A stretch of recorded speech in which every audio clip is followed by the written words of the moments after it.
5 আগস্টের আগেও চাঁদাবাজি, জুলুম, মিথ্যা মামলা দিয়ে মানুষকে ফাঁসিয়ে বাণিজ্য করা হয়েছে, এখনও সেটি আছে মন্তব্য করেছেন জামায়াত ইসলামের আমির ডক্টর শফিকুর রহমান। শনিবার রাতে সিলেটের রিচমন্ড মিলনায়তনে হিন্দু, বৌদ্ধ, খ্রিস্টান ধর্মাবলম্বীদের সাথে মত বিনিময় সভায় এসব কথা বলেন তিনি। এ সময় ডক্টর শফিকুর রহমান আরও বলেন, 5 আগস্টের পর জামায়াত ইসলামের নেতাকর্মীরা সকল ধর্মীয় প্রতিষ্ঠান এবং নাগরিকের নিরাপত্তা নিশ্চিত করতে নিরলসভাবে কাজ করছে। সর্বকালই সমাজে কিছু আগাছা পরগাছা কিছু আবর্জনা থাকে, এখনো আছে।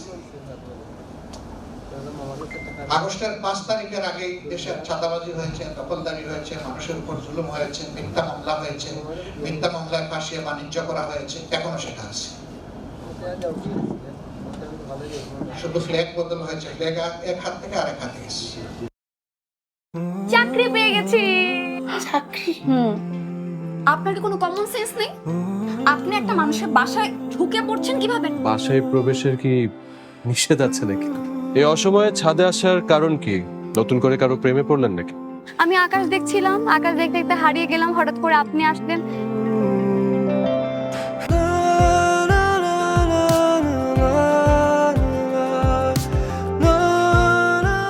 তুমি এখানে কেন?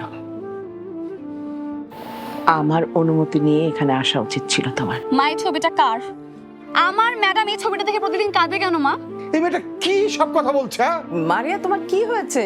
আজ এত বছর পর কি শাস্তি দিব আপনাকে বলেন তো?